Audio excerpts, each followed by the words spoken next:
I love like looking at downtown Jackson because right away, like, I'm like, oh, there's that big American flag. Because actually that's like, there's benches and it's almost like an outdoor garden. Oh, there's that. There's this. There's that.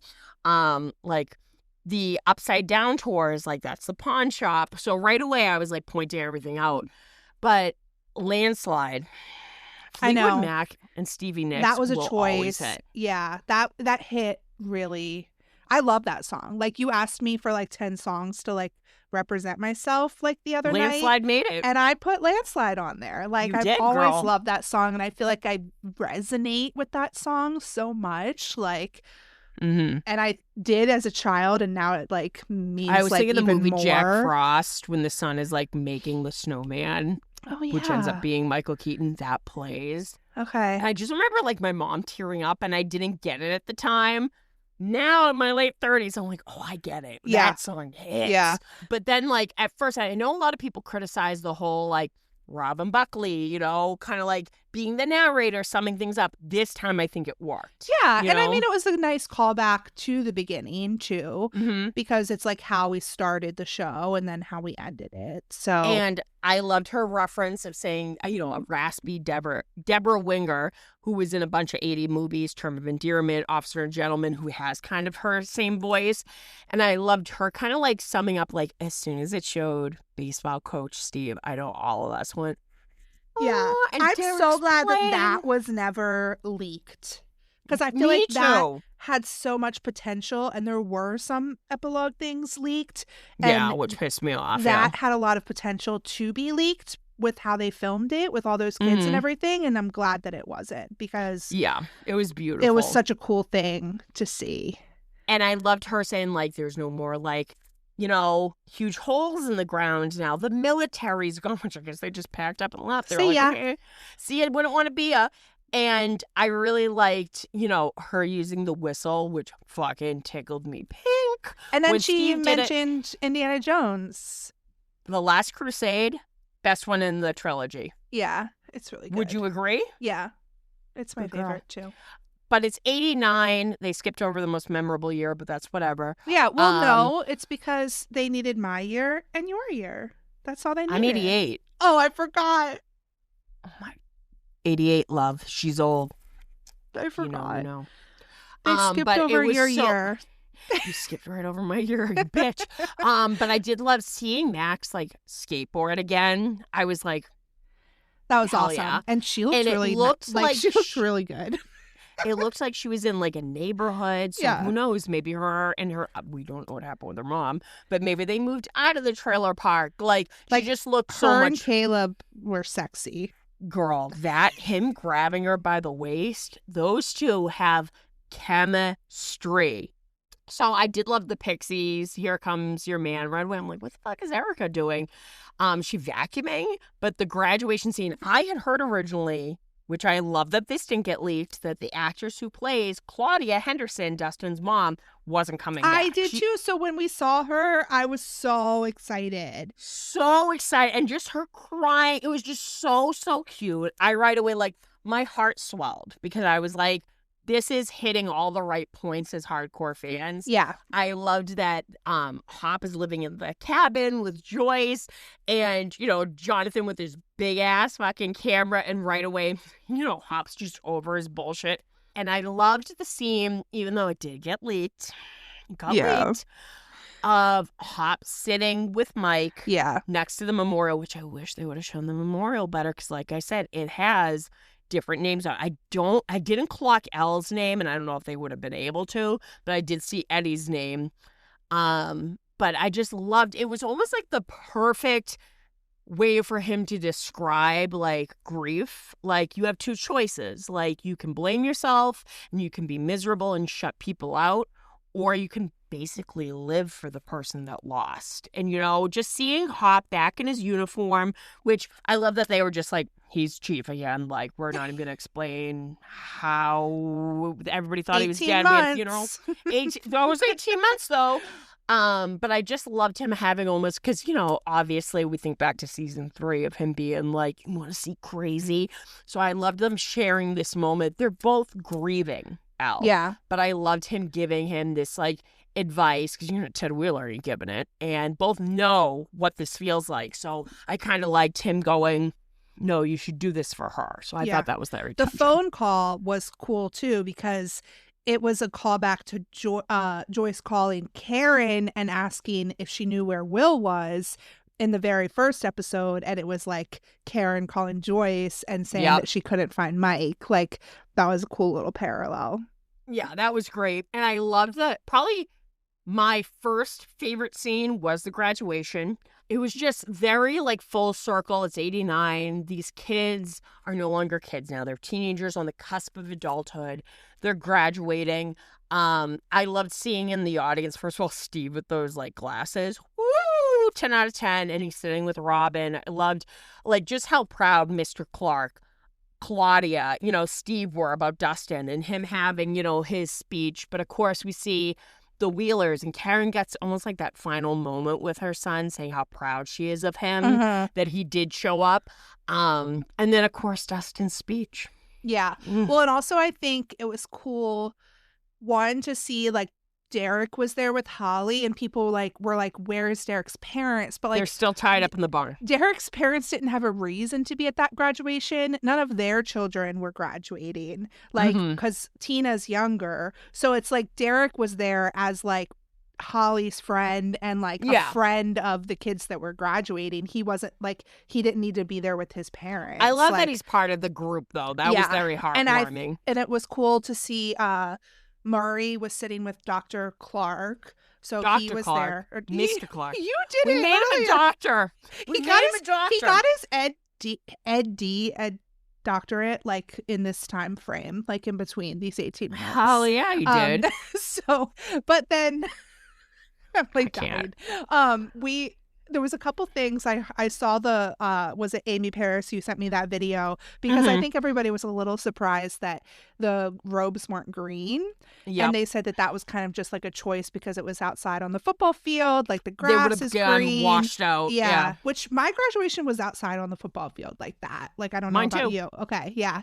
And I love that you and I sent each other our graduation things. Yeah. What color was your gown? White also, like mine was white too. Because we were saying at our school girls wore white and the boys wore red in my case, because our colors were blue. Red and white and yours were blue and white. So it was, I almost thought that they might have done like orange and green, because like maybe girls orange, boys green or something like that. Like, I feel like that would have been a very like 80s thing to do. Yeah.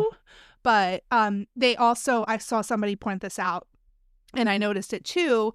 You don't sit with your friends at graduation. You sit in alphabetical order. Alphabetically. So they weren't all like sitting together, which was like accurate too. Yep. So that was funny. I just remember at graduation, which, did you love that 2007 dyed black ironed hair that I was sporting?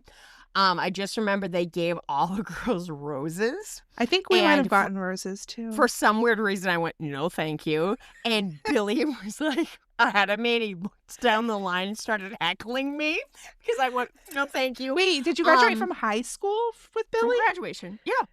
You knew him from high school. We knew each other from middle school. Oh, God. That's a long time. Oh, yeah. He's born on 9/11. I'll never forget, on actual 9/11 in 2001. He went, well, I'm getting dismissed because it's my birthday. And I'm in 6th grade, like, gagged.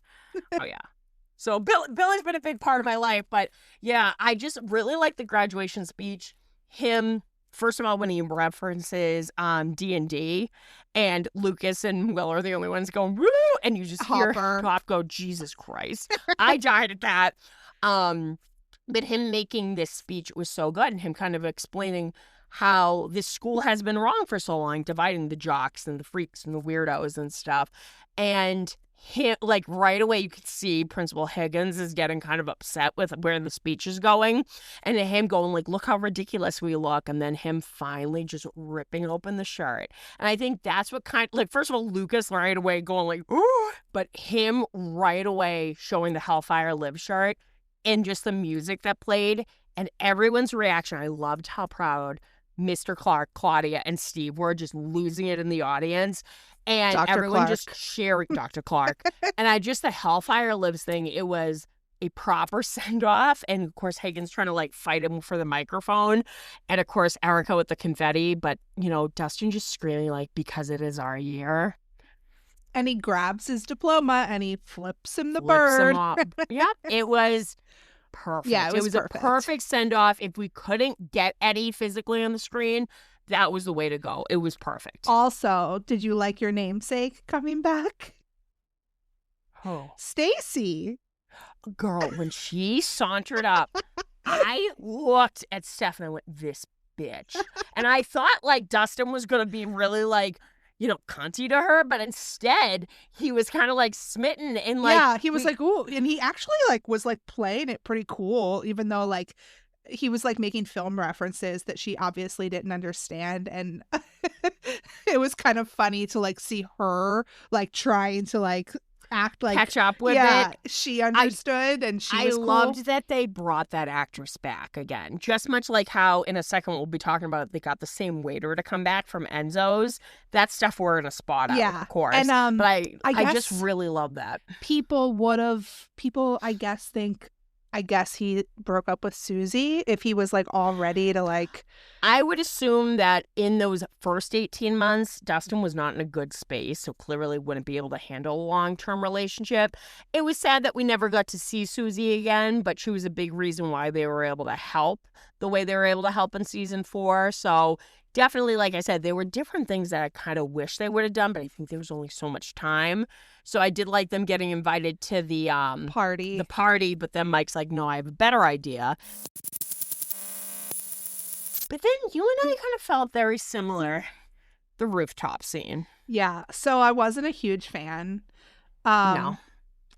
One, Steve has never looked worse.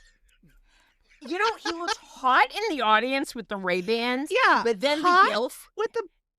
Hot in the audience. The ill-fitting suit, I was like, and everybody just kind of, no offense, nobody really looked that great. And I'm like, you guys are all like 20 years old. I mean, Robin looked beautiful, but like. She's beautiful no matter what. But overalls, like, girl, nobody looks good in fucking overalls. Yeah. I'm sorry. It was some interesting choices. It was. Karen and Nancy just apparently always have to have the same hair. Like. Yeah, you notice that? And I'm like, I'm sorry, I'm a short hair girly. That was not, like, she had a mullet. And I know it's 89. But I mean, and I never wanted to have the same hair as my mom. Like, what's the deal there? Like, Tony had short hair. So, like, I don't know. It happens when you don't even expect it. But something about, like, and I know they wanted to show closure for these characters, but I don't think we even really needed it. But I felt like they deserved it. Yeah. Yet again, I couldn't help but compare it to Eddie. Wishing he was there, because I'm like, he should have been like, I'm trying to make it as a musician, you know, now that my name's cleared in New York, and maybe I can crash with one of you guys. Yeah. I did like two things about it. I liked that Jonathan was at NYU, because that was nice. Good I've callback. said that on the podcast multiple times, that like Jonathan has to go to NYU. Like, he's wanted to go since he was a kid. Like, that's I agree. Been a thing since season 1. So I did like that, and I liked the whole Forest Hills like reference. Like, girl, whenever he says that, I was like, oh my god, that's where Eddie lived. So like, basically that was beautiful. Steve Harrington is like trying to buy a place in the trailer park. Like, I feel like that people didn't really like clock that's realistic, because on a coach or, you know, sex ed teacher salary, that's probably what you could afford. They made a sex ed teacher, I swear to God, all the fanfic writers united and the Duffers listened. That was great. Yeah. I'm sorry, I'd be like, Mr. Harrington, show me how to put the condom on the banana. Like, I would be like that. Yeah, like you said, I feel like almost they could have like referenced Jonathan being at NYU and Steve like doing whatever he's doing in the little like flash forwards that Mike did, and that would have been enough. Like, that would have been more tasteful, showing that, and it would have hit more instead of this, because like it's a little confusing what Jonathan's doing, his film and stuff. I know a lot of people were like, what is he talking about? Nancy dropped out of Emerson. Okay, you do you, girly. Now you're an intern out of paper. You know, it just like right away. Okay, I wasn't a huge fan of that. Like, right away, I'm like, after all that, like, and who wants to try to like hurry up and get into the real world? Right. It sucks. Like, go to school while you can. Like, you're gonna miss it. Yeah, like, when girl, you're you're smart. Yeah. The Herald too, honey. Guess what? Print media, it's dying. And then, like, you know, Robin, like, you then realize, like, oh, no, she's at Smith. Okay. So it's almost like everybody moved away, but Steve wants to stay put, which I kind of liked. Yeah. But I don't know, it just kind of felt a little bland, a little flat. Yeah, people were like, apparently there was like a cut that was like 5 minutes longer, and they were like, I want to see that. And I was like, I didn't need as much as we got. It was almost like you said, you could have literally had Mike explain and show them. And, like, literally, it could have been 10-second clips. And I would have been satisfied. This, I don't know. It just, like, you know, seeing Steve choke up and cry and all of them get emotional, it was great. But it didn't hit the way I thought it would hit. I don't think it made sense for them all four to be that close of friends. After everything that happened. After what we've seen. Yeah. Like... I think it would have been Steve even if Robin, they didn't. Yes. Steve and Robin, yes. Fine. Maybe it was them, like, him seeing her off, you know, her being like, are you going to come and visit me? Or maybe, like, Jonathan, you know, saying hi real quick to the Wheelers after the graduation. We didn't need this rooftop scene because it seemed a little forced. I'm going to say it. Yeah, it was like, I mean, we've gotten, this is like a fan fiction thing too, but we've gotten so many, like, of these people endings. Hanging out, and it's like... This wasn't the moment. No. It was not necessary, for sure. Yeah. Sorry. But I was glad that we did see Steve one last time, which we'll get to. Enzo's I absolutely loved. Somebody said that the woman that's singing is supposed to be Patty. Oh. So I don't know. I haven't seen the play, but that's, you know, you'll have to get back to me on that. Huh. It's her and her mom performing. Because there's an older woman playing, and then a younger woman takes over and starts singing At Last, which always reminds me of Pleasantville. I love that song. That's a movie, right? Oh, honey. Yeah. Have you seen it? Yeah, I've seen it. It's just, I don't know it that well. It's like black and white at the beginning, and then you got it. They go down to the bomb shelter and... Bomb shelter? What the fuck are you talking about? There's a bomb shelter. No, there isn't. Yes, there is. There is no bomb shelter. So why does it turn color? Because Tobey Maguire and Reese Witherspoon get sucked in the TV, and they're in the show Pleasantville, and they start, like, telling people to masturbate and have sex and, you know, rebel, and people start turning color. There's no fucking bombshell, you sick fuck. Oh, Blast from the Past. Oh, I love Blast. I'm getting those confused. Blast from the fucking Past is one of my favorite. Leave my elevator alone. There's a bomb shelter in that, right? There's a bomb shelter in that. Just to see Spacek going, you're going to need to go to a special store for me. It's called the liquor store. We should watch that tonight. We really should. I love Blast from the Past. Remember, Eve, can I skate around your block? Yeah, Eve. Can you skate around your block? No. Just a few laps. It won't take long. Okay, we're getting off track. But I did love the proposal. I love that original waiter coming back and them having this special, really romantic moment. And where are they moving or planning on moving? Montauk, New York. Which my brother-in-law went, why would you ever want to go there? And I'm like, it's a reference. It's a little Easter egg. Yeah, it's an Easter egg. I was wondering if, like, the Philly thing was an Easter egg, too, to, like, the Philadelphia experiment thing. Maybe. I immediately thought of Brandy.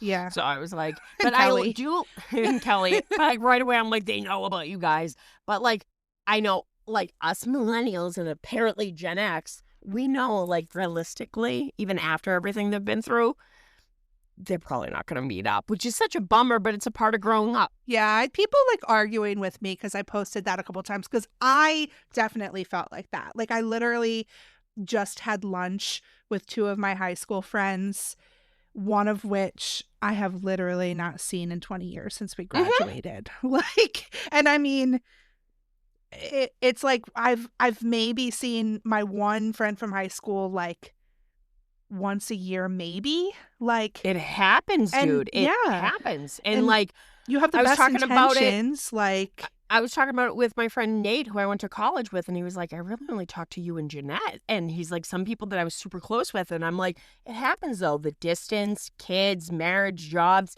It happens. Steph and Billy are the only two I still talk to from those days. And from Steph college, was just recent. College, I I have a good group of friends that we're still friends, but we are lucky if we see each other twice a year. It's usually once a year. Like, it's not every really month. Hard. Like, I think it's not that they're never going to see each other. If it's they just had not said, like, going... why don't we do this once a year? I'd go, that's a little more realistic. Yeah, them saying every month? Once a month, like, that's a lot. I'm sorry, Philly is not really that close to Indiana. Like, that's like a pretty far drive. That's going to be a hike. I mean, if it's to month. see Steve Harrington, I'd walk there. It's fine. But just live in his little trailer. It's fine. Show me how to put the condom on again. And that's Mr. expensive, Harrington. too. I love that you keep skipping over me being creepy, talking about the banana. You're like, no, Stacey, no. We're not. I'm not even going to let it breathe. Middle schoolers. Like, come on. Well, I'd come and visit. I'd be the creepy girl. They'd be like, do you work here? And I'd be like, I need a private one-on-one lesson. Mr. Harrington. And then I'd be like, teach me let you baseball. Be creepy. Okay, come on. Teach me baseball. Did you see people making edits to that scene with End of Beginning? Of course. Of course. He's never going to escape that song. No. But I did love, so my all-time favorite part was the D&D final scene in the basement. Yeah. I loved that. Beautiful. Max was into it. Yep. You her crash out was talking about so how stupid it was. Good. Right away. That's it. I loved that. I loved Mike with the fake vampire fangs and stuff. And them, like, literally, it's the night of their graduation. And I just love that they were just doing what they always loved to do. And it's the callback to the end of season 1, too. Exactly. Which I love, because the end of season 1, it is sort of meta. It's like, well, that's it? Like, what happened to the proud princess and the brave knight and stuff like that? And it's sort of like, okay, well, that's it. What happened to them? And Mike, And it was beautiful that, like, he talked about, like, the night and the Zoomer, and they get their movie. And it's just so sweet. Oh, my God. I loved that, they talked about what do they call him? The Bard? Bard, yeah, Dustin. And how he's, studying, and you see him in college, and we all got those photos that leaked that originally pissed me off. I do wish they would have shown Dustin's bat tattoo a little bit better, but I literally clocked it. I went, is that a little mini Winnebago his little towing? Trailer? Yeah. People were like, that's his trailer that he bought as, like, his house. That's where he lives. He just tows his house to go pick up Dustin at fucking school. I love it. You know what? What are the fan fictions about that? But, like, his outfit, 90s Steve with the sunglasses and just so good. Guess jeans and that bluish purple top. Funko, come on. You have 2 jobs. Backwards cap Steve, and that was I do love that Will gets to, like, I thought it was New York. It's Milwaukee? No, it's New York.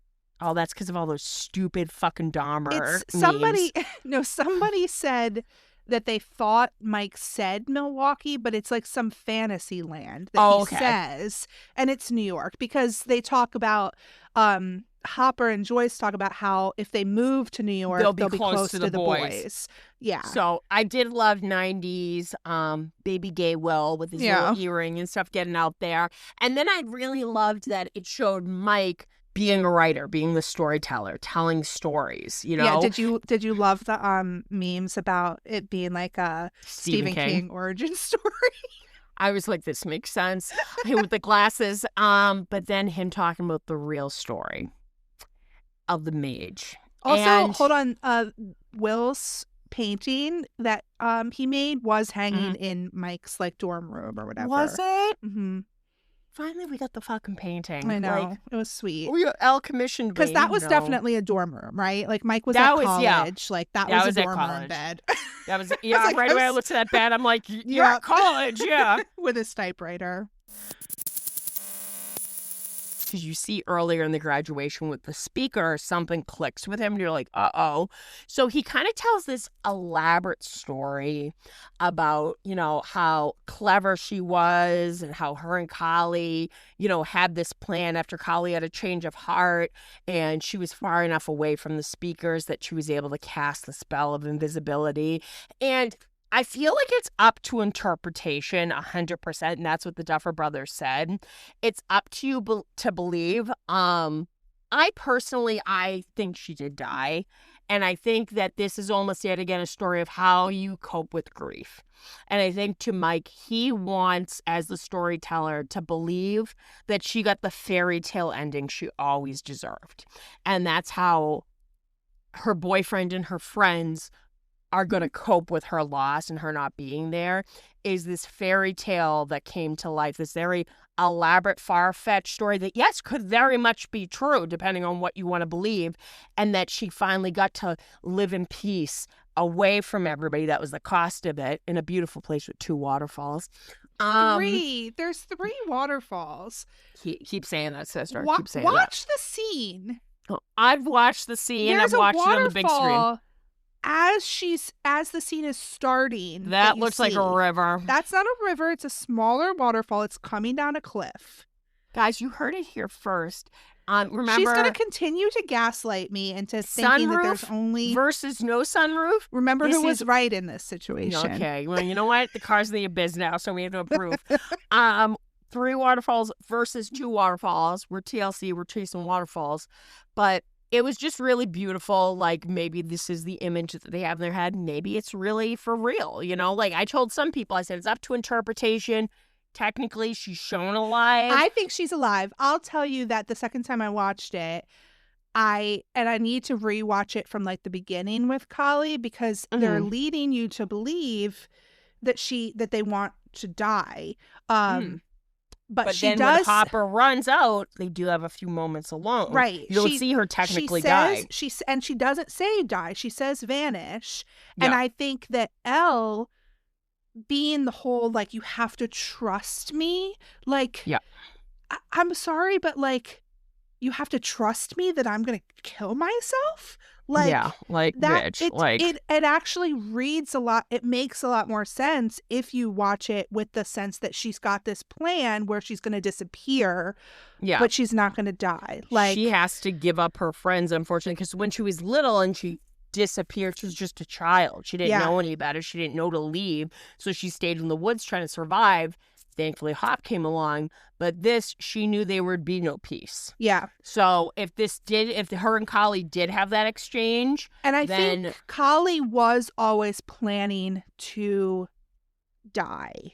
But I think she had almost like lost the will to live after what she had been through. And I think that it makes you read Kali a little bit more sympathetically, because it's not like she's asking Elle to die. She is asking Elle to give up her life as she knows it, but she's not asking Elle to die. Like, she's telling Elle, like, this is what we're going to do so that everybody thinks you're dead. And that's the thing too. The plan was never going to work if her friends and Hopper thought that she was alive, because then they would try to contact her. They would be in danger. Right, exactly. So the plan was only going to work if everybody thought that she was gone. Because they would have tried to fight to find her no matter what. So she almost had to sacrifice the life she had made here, the family that she had found, her chosen family, and almost start fresh. So I think it's up to interpretation. I personally believe that this was Mike's way of dealing with the grief and them all wanting to hold on, because Stranger Things is about childhood and the innocence and the whole, first of all, I lost it with the whole I believe thing and them all crying. Yeah. They, like, especially Dustin's, it was just so sincere, but I love them all going. Max was good too. Yeah. Oh, it was heartbreaking. All their reaction, them just like crying, going, I choose to believe that this was a happy ending, for her. The other thing I want to ask you, though, I know that you think she died, but, like, logistically, when she was she in the van? Was she in the truck? Because she and Mike were, like, leaning against each other. I think she jumped out and ran. She just, I don't know, nobody dude. saw her run. Like, no, she just literally just disappeared. She could have Super Mario jumped into that thing.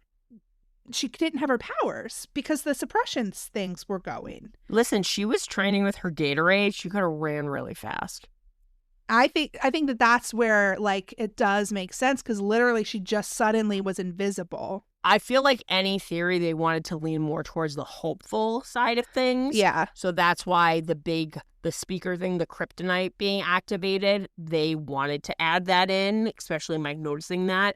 So a lot of people can try to lean more towards the positive side. I think that there's a lot of, like, clues that can, like, lead you to, like, not feel stupid believing that she did survive. Yeah. It's a heartbreaking ending either way. It really is, and I felt like it needed to happen, but she was willing to sacrifice her life in Hawkins and give them all up so this could never happen again. Right. And because so many people had died in this process, and B, to keep her friends and her family safe. Yeah. So I just them don't all... like the other thing that just kind of like gives me the heebie-jeebies about it, if she really did die, is like it's almost like celebrating someone's suicide.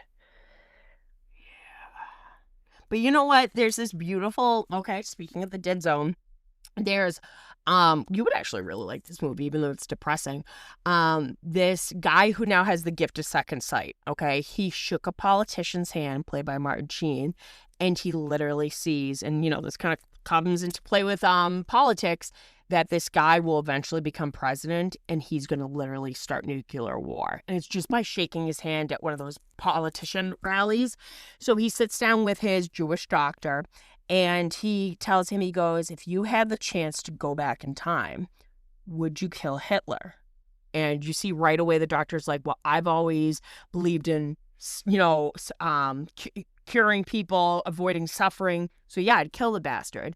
And the character played by Christopher Walken, he goes... Oh, your fave. My fave, my man. He goes, you wouldn't survive. And he goes, it wouldn't matter. It would be worth the sacrifice. And let's just say that character does something very similar. And it looks to the outside that he's just this crazy shooter, that he's, committed suicide. But I never looked at it that way. I looked at it as he was protecting those that he loved and humanity. And Al kind of did that. So yeah. I do see your side of things.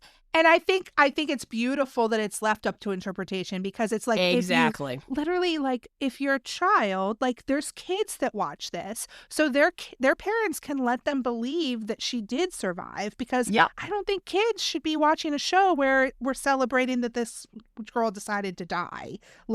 So I think that it actually, like, kind of is the perfect ending for everyone, because I liked then they there's shot the that more scene. Cynical people who, like, are more realism, like, they want to, like, they want it to end this way, and they think they see the beauty in that ending too. So it's like there's really something for everyone. Yeah, cynical, huh?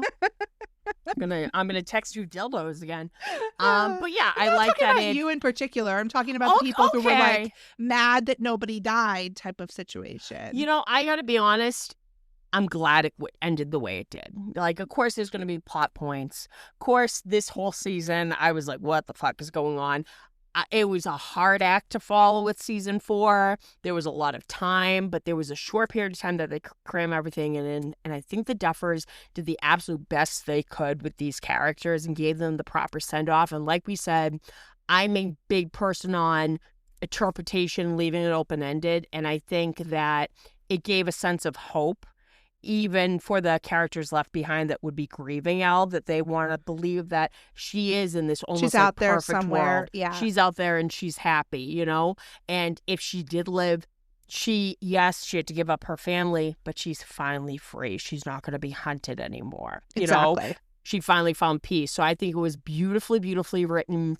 I absolutely lost it when instead of Peter Gabriel's heroes, we got David Bowie's heroes playing, and then all those great sketches of everything that's happened throughout the seasons.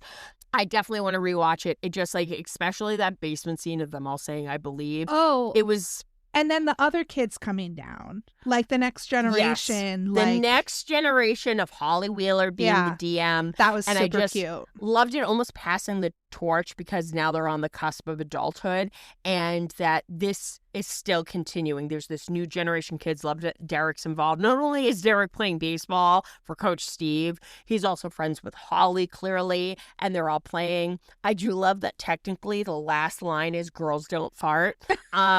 Beautiful.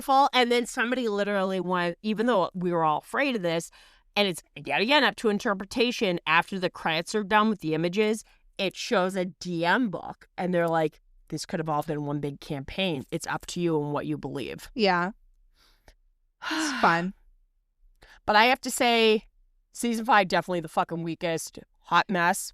But the finale, what an experience. I was on the edge of my seat. I screamed, I laughed, I cried. I felt like it was bittersweet, of course, but it was the perfect ending for what we had got.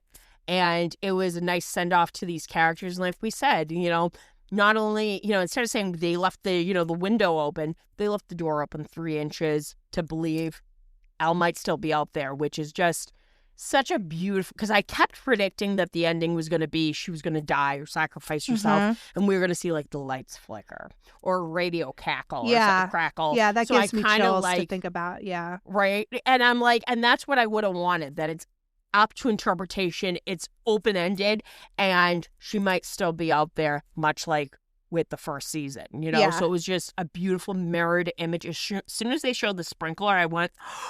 So it was just really, really beautiful. And then, Karen Wheeler's lasagna, that slaps. Yeah. I would have raced up there. I would have forgot to put my fucking book away. I would have just been like plowing up the stairs. No, so I agree. Out of Demogorgons, I would say...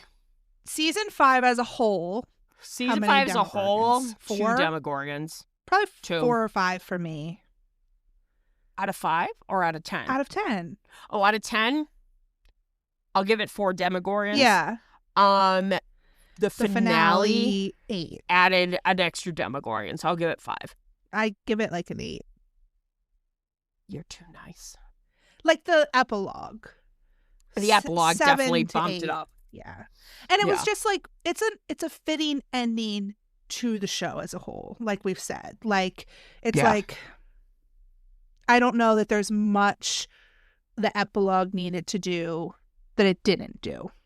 Exactly. There's definitely some things we would have changed, we would have added, but, with the whole slogan, I believe, as well as Hellfire Lives. So, beautiful, beautiful ending. And I can't believe we finally witnessed it.